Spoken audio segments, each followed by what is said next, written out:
Samahan niyo ako at iriripat natin ang aking garden sa bagong pot na kulay puti.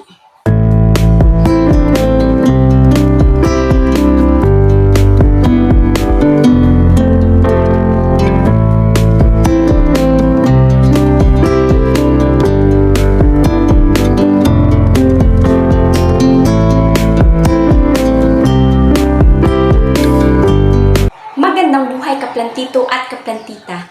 Maraming salamat sa inyong pagbisita sa aking YouTube channel at sana po ay maging makabuluhan ang pagsama ninyo sa akin hanggang sa dulo ng videong ito. Bali, yung aking garden goal ngayon ay ipapalitan ko yung aking pot na nasa terrace ng kulay puti.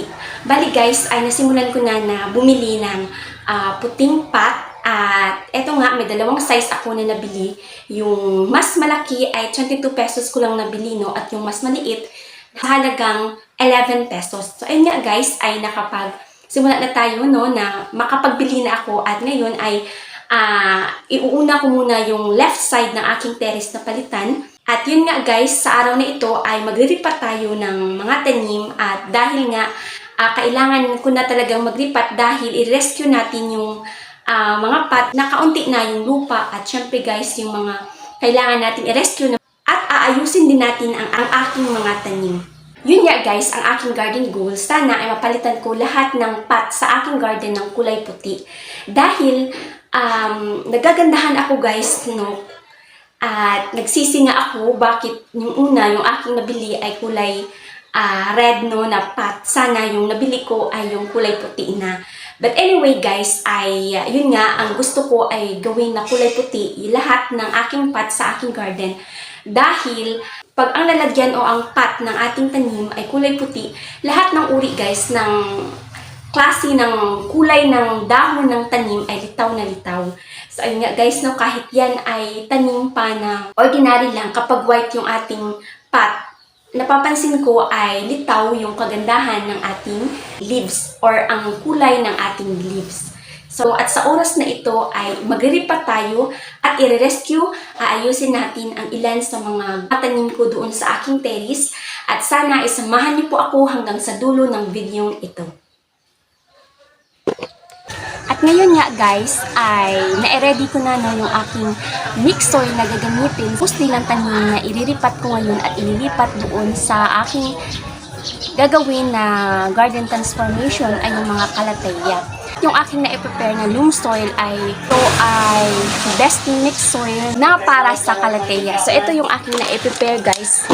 Yan na, ready na yung aking loam soil. At ito ay 80% na bulok na ipa at 20% na loam soil. So, ayun guys. At yung ating pot ay ready na, no? So, ito, meron tayong... At ito nga guys, yung klase ng pot na aking ipapalit doon, no? At dahil sa napansin natin, ang pot na uri na ito ay malaki ang butas, no? Lagyan natin o itatapalan natin guys ng bunot, no? Yung tinatawag natin na coconut husk. So, mayroon ako dito na i-prepare na. Tatapalan muna natin ng coconut husk, no? Yung mga butas para ma-hold niya yung ating mixed soil. At hindi malaglag yung ating mixed soil. So, bago natin ilagyan ng coconut husk, no, ay lagyan muna natin ito ng pantali, no? At itong pantali na ito ay tatali natin doon sa kanyang lalagyan para hindi siya matumba, guys, kapag malakas yung hangin o di kaya'y nasagi ng manok, no? So, ito yung ating itatali doon sa kanyang pwesto.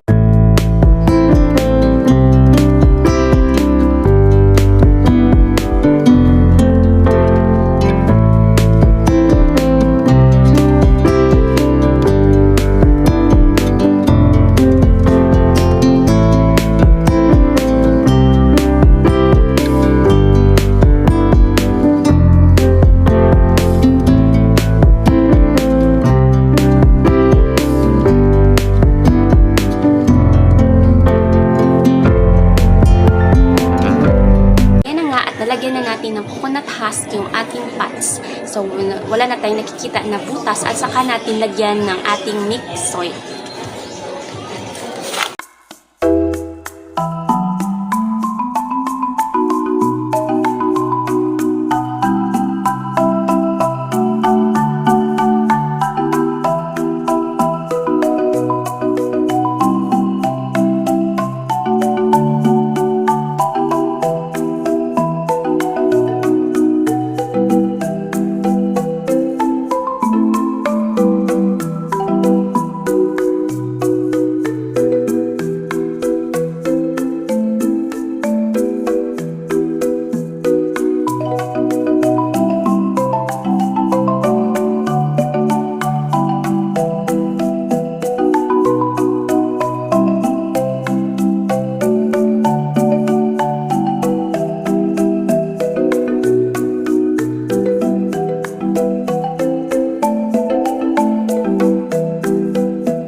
episode na ito at sana ay abangan nyo ang susunod na video at kita-kits ulit tayo sa susunod na episode.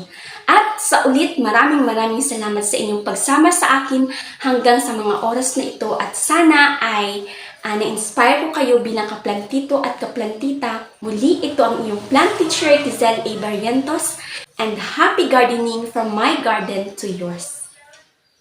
There was once a day that I would pray for you. I'd go and misbehave just so you'd notice too. Sneaking looks up and down from across the room.